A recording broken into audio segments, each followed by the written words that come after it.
اللہ میاں نے آپ پر جو سب سے زیادہ حق رکھا ہے وہ باپ اور ماں کا رکھا ہے. آج یہ حقوق بھی انسانی حقوق کے نام پہ ان کی حق تلفی ہو رہی ہے.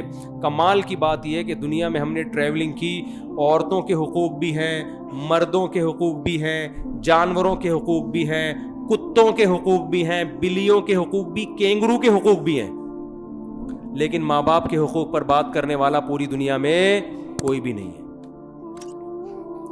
مبہم نعرے ہیں عورتوں کے. کیا مطلب بھائی, عورت کے حقوق کا کیا مطلب ہے؟ مبہم نعرہ تو لگا دو نا عورت کے حقوق. اسلام نے مبہم نعرے نہیں لگائے. اسلام نے کہا عورت اگر بیوی کی شکل میں تو اس کے کچھ اور حقوق ہیں, بہن ہے تو اس کے حقوق کچھ اور ہیں, اماں ہے تو اس کے حقوق کچھ اور ہیں, بیٹی ہے تو اس کے حقوق کچھ اور ہیں. وہ ایکسپلین کرتا ہے, ہوائی نعرے نہیں لگاتا اسلام. گورے نے جو نعرے لگائے ہیں ہوائی نعرے ہیں, ویمن رائٹس, ہیومن رائٹس. ابے ہیومن کے انسانی حقوق کیا ہیں؟ اسلام نے بتایا انسانوں میں سب سے پہلے تمہاری ماں کا تمہارے باپ کا حق ہے, اس کے الگ حقوق ہیں, وہ پڑوسیوں کے الگ ہیں. پڑوسیوں سے پھڈا کا امکان ہے, باپ کے سامنے اف کرنے کی اجازت نہیں ہے, ماں کے سامنے اف کرنے کی اجازت نہیں ہے. آپ نفلی نماز پڑھ رہے ہیں, پڑوسی آواز دے گا, بیوی آواز دے گی, بیوی کو شوہر آواز دے گا, کوئی نماز نہیں توڑے, نماز توڑنے کی اجازت نہیں. دوست آواز دے گا نماز مت توڑو. باپ نے پکارا, دادا نے پکارا, ماں نے پکارا, دادی نانی نے پکارا, نماز توڑ کے ان کی پکار کا جواب دیں گے آپ.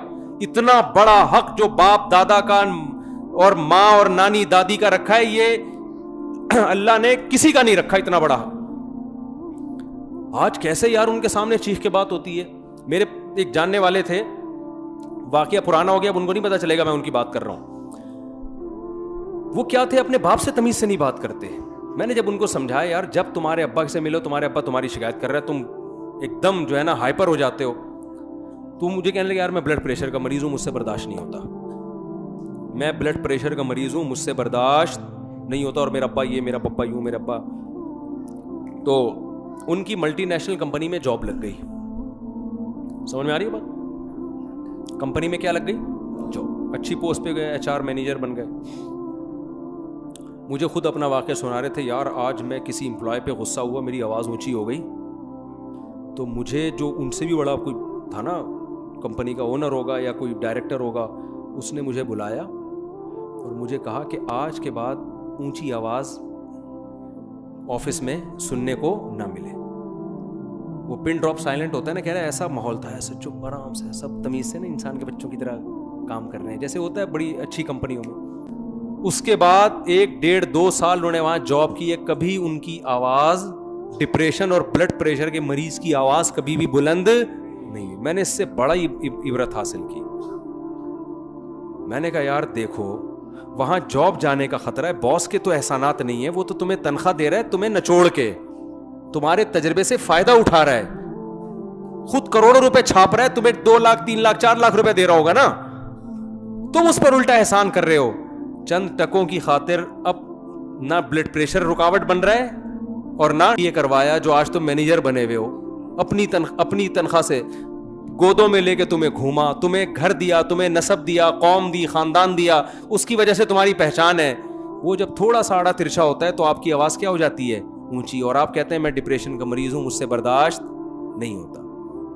تو باس کے سامنے جتنی تمیز سے بات کرتے ہو نا, اس سے زیادہ میٹھا پن باپ اور ماں کے سامنے کرو. سمجھتے ہو؟ باس کے سامنے تمیز سے بات کرنے پر تنخواہ کے علاوہ کچھ بھی نہیں ملتا. خدا باپ کے سامنے اگر جھکو گے اور نرم لہجے میں بات کرو گے, اللہ گناہوں کو معاف کرے گا. حدیث میں کیا مصیبتیں ٹالے گا اللہ آپ سے. حدیث میں کیا آتا ہے کہ غار میں بند ہو گئے 3 آدمی اور منہ پہ پتھر آ کے بند ہو گئے. وہ موت تھی ان کی بھوک اور پیاس سے, تو تینوں نے اپنے عمل کا واسطہ دیا. ایک نے کیا واسطہ دیا؟ اے اللہ میں اپنی بکریوں کا دودھ نکال کے ماں باپ کے لیے پہلے ماں باپ کو پلاتا تھا, بعد میں اپنے بچوں کو. ایک دن میں تھکا ہارا گھر آیا, دیر ہو گئی, میرے ماں باپ سو گئے, میں پوری رات اپنے ماں باپ کے سرہانے کھڑا رہوں دودھ کا پیالہ لے کے کہ پہلے ان کو پلاؤں گا پھر کس کو, پھر اپنی اولاد کو پوچھوں, پہلے ان کو پلاؤں گا میں. اور ان کو اٹھا بھی نہیں رہا کہ نیند خراب نہ ہو. صبح صادق ہوئی ہے, پوری رات کھڑا رہا ہے, پوری رات. ایسی عزت ایسا اکرام. اس کا نتیجہ کیا نکلا؟ حدیث میں آتا ہے کہ وہ پتھر جو تھا اللہ کی قدرت سے غار کے سرک گیا وہ پتھر. تو ماں باپ کی خدمت کا آخرت میں اجر بعد میں ملتا ہے, دنیا میں پہلے ملتا ہے. باس کے ساتھ اخلاق سے پیش آنا آپ کی مجبوری ہے, ثواب نہیں ملے گا اس پہ. اصل تو آپ کے اخلاق کا پتہ چلتا ہے بوڑھی ماں اور بوڑھے باپ کے ساتھ کیسے پیش آتے ہو آپ. تو سمجھ میں آ رہی ہے کہ نہیں آ رہی ہے؟ تو بھائی ایک طرف ہو جاؤ, یا تو ادھر یا ادھر. ادھر ہے تو پھر یہ چیزیں ملیں گی, اور پھر اس کا فائدہ آپ کو دنیا میں بھی ہوگا. آپ بھی تو کسی دن بوڑھے ہوگے نا. ایک تو جلدی شادی نہ کرنے کے یہ بہت بڑا سائیڈ افیکٹ یہ آ رہے ہیں کہ پہلے زمانے میں بچوں کی شادیاں جلدی ہوتی تھی, آپ کی جوانی میں بچے جوان ہو گئے, وہ آپ کو اپنے ابا کی خدمت کرتے ہوئے دیکھتے تھے. ہم نے تو یہی دیکھا یار, اپنے رشتہ داروں کو دیکھا ہے اپنے ماں باپ کی کیسے خدمت کر رہے ہیں, تو ہمیں بھی خیال ہوتا ہے اب یہ بوڑھے ہیں ہمیں بھی کرنی ہے ان کی. کریں نہ کریں لیکن ایک احساس کمتری تو ہوتا ہے نا, احساس ذمہ داری تو ہوتا ہے, ایک احساس ندامت تو ہوتا ہے. آپ اتنی جلدی اپنے بچوں کی شادی ایسے ٹائم پہ کراؤ کہ وہ بچے جو ہے نا اپنے باپ کو دیکھیں کہ دادا کی خدمت کیسے ہوتی ہے, دادا کیسے گھر میں حکومت کرتا ہے. دادا بننے سے پہلے ہی فوت ہو جاتے ہیں. آج کل جو میرے پاس جنازے آ رہے ہیں اباؤں کے آ رہے ہیں, دادا کا ایک بھی نہیں آتا. سب اباؤں کے جنازے آ رہے ہیں, اتنی لیٹ شادیاں. پھر وہ دادا بننے سے پہلے ہی مارکیٹ سے کیا ہو رہے ہیں, شارٹ ہو رہے ہیں.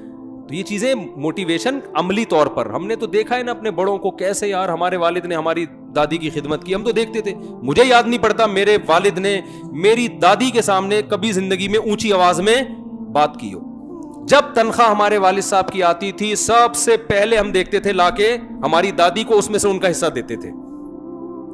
سب سے پہلے ہم دیکھتے تھے کہ ابا جب گھر میں آئیں گے اماں کے ہاتھ میں بعد میں پیسہ جائے گا, ابا کی اماں کے ہاتھ میں, یعنی ہماری اماں کے ہاتھ میں بعد میں, ہماری دادی کے ہاتھ میں پہلے جاتے تھے پیسے. تو یہ چیزیں دیکھتا ہے نا انسان, تبھی ہمیں بھی یہ جذبہ ہوا کہ یار ہماری جب تنخواہ آئے گی تو ہم کس کے ہاتھ میں رکھیں گے, ابا کے ہاتھ میں رکھیں گے. تو یہ چیزیں دیکھ ہی نہیں رہے لوگ. تو یہ بھی سارا واٹ لگ گئی ہے پورے سوسائٹی کی جو ہے نا کلچر کی. تو اچھا گورے سے بری چیزیں سیکھ رہے ہیں, اچھی والی پھر بھی نہیں سیکھ رہے. تعریف کرتے ہیں گورا جھوٹ نہیں بولتا, مسلمان وہاں جا کے دبا کے جھوٹ بولتے ہیں. صحیح ہے نا. اور گورا جو ہے وہ ٹریفک کے قوانین کی پابندی کرتا ہے, ٹریفک کے قوانین میں گورے کو فالو نہیں کیا جاتا. گورا ٹیکس دیتا ہے, ٹیکس نہیں دیا جاتا. یہ ساری چیزیں مانتے ہیں. گند گورا ابا کو نہیں مانتا, ہمارے یہاں بھی تو گورا ابا لیس ہو گیا ہے. ابا کے حقوق کی وہاں بات ہو ہی نہیں سکتی نا. اب گوروں کو آپ بیان کرو ابا کے, وہ کہیں گے بھائی 2-4 لوگوں کے ابا ہیں وہ سائڈ پہ ہو جائیں, باسوں کے تو ہے ہی نہیں. تو وہ تو اب اس سے بڑے مسائل کھڑے ہو گئے. کسی کے ابا ہیں, کسی کے ابا فری ہو گئے وہ لوگ. تو یہ بڑے حساب کتاب چل رہے ہیں. تو میرے بھائی آپ ایک طرف ہو جاؤ, خدا کی قسم دنیا میں سکون ملے گا, کیونکہ نبی نے فرمایا ایمان کی مٹھاس وہ شخص چکھ لے گا جو دل سے ایمان کو قبول کر لے, اس کو اسلام میں مزہ آنا شروع ہو جائے گا. تو اسلام بڑا مزے کا مذہب ہے اگر دل و جان سے اس کو گلے سے لگا ہوا.